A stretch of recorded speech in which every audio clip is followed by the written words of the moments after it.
What is up, everyone? It's good to see you. It's Ryan with DP Marketing.Services, author on the book on here we go. The book on digital marketing for plumbing and HVAC contractors. Also the host of Blue Collar CEO, the podcast, which if you haven't listened to, you totally should. You can get it Apple Podcasts, wherever you listen to podcasts. But love hearing from people just like you who check out that the show. It's been a lot of fun to do. Coming at you video of something that kind of I think a lot of people don't talk about. And this whole conversation actually started from a conversation that we had with the guest on our podcast. I don't want to let too much out of the bag, but it's a really awesome topic about the importance of customer experience. And so many times, it is really easy for contractors. You can be a plumber, you can be an electrician, you can be an HVAC guy, to kind of focus on your craft, like your trade, that you forget to go through the understanding what the customer's experience is. And here's the trick. Your customer's experience starts before they call you. So it's actually not just hey, did you answer the phone with a smile? It actually starts way before that. But a lot of times we don't give ourselves permission or the opportunity to think about what the customer journey is like. There isn't a saying that people are not rational beings that sometimes feel. We're emotional beings who sometimes think. And the idea is, no matter what decision you make, even if you think you're being logical and rational about it, 9 times out of 10, what's actually driving those are emotional forces. They are chemical responses that our body has. And the better you as a home service company can understand those emotions and leverage them to address those needs, the better you can create an experience for your customer. If you have happier customers, you have higher tickets, you're going to have higher referral rates, you're going to have higher lifetime values of those customers. All those things are good. And that's just your customers. That's not even talking about your team. If you have those same techniques and apply them to your team, all those things are great too. It's very easy to think that, hey, you're just used to answering the phone and, your customer's calling with a price on a water heater, or they've got a, sub pump that's having an issue, whatever. And you're just kind of like, you feel bothered or annoyed when you answer the phone, or you feel like that they should have their credit card in their hand, like ready to call. Why else would they call if they don't want to hire you? And I think there's danger in both of those ways of thinking. I think it's really important to understand that, one, your customer probably doesn't want to have to call you. I'm not aware of one person in the world who wakes up today and goes, I'm going to see which HVAC companies are around me just for kicks and grins. They don't do it. They only call you as a point of last resort, not first resort.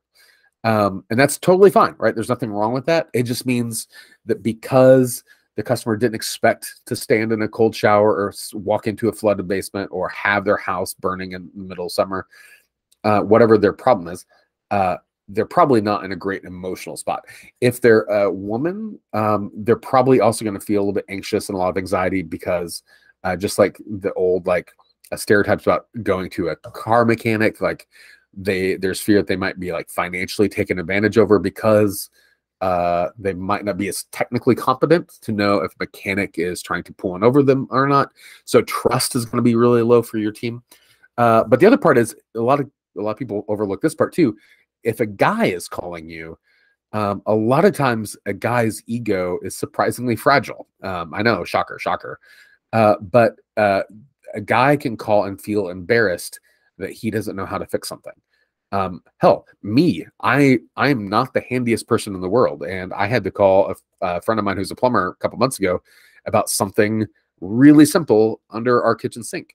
And I felt like an idiot having to pick up the phone and call this guy. This guy was class act, right? There's nothing he did was wrong, but I felt really awkward being like, I'm a dude. I feel like I should know this and I don't. And so the more you can understand how your customer is experiencing their kind of situation, the more you can train your team to respond to it. So in this conversation we have the podcast, which I can't wait till it drops, one of the techniques was, imagine a time when you lost something. It could be keys, it could be a phone, it could be a child, like whatever, right? Where you had something and then you didn't have it and it was lost. And imagine what that feels like. Imagine the anxiety, the uncertainty, the stress. If you're running late to an event and you can't find your keys to get out of the house, like imagine what that feels like. And realize that when your customers call you, those, even though it's not the same specifics, the emotional response is very, very similar. And once you recognize what the customer feels, now you can craft everything about your business. You can make sure that your logo and your branding like addresses the way they feel to set you apart as someone who's trusted and safe and reliable. You can know, hey, our CSRs need to not just know how to read a script, but they need to know how to use these techniques and recognize when people are expressing these sort of like emotional statements. Your technicians, when they show up at the house, need to know how to make sure that they work with the customer in a way, because what you'd really hate to do is have the customer feel safe and good until they actually meet someone wearing a company uniform, and then it's all out the window. You want to make sure that everything you do is communicating this kind of cohesive experience.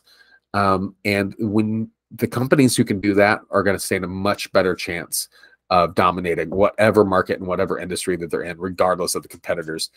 Because the trick is, people don't care how good your tools are. They don't care about how much training you have. They don't care about how you're insured. They care about how you make them feel. Your customers care most about how you make them feel. And the companies who get that will win everything else. I'm curious to hear from you. Leave a comment below. As always, guys, follow us on Facebook, subscribe on YouTube, check us out on the podcast, bluecollar.ceo, and we'll see you next time.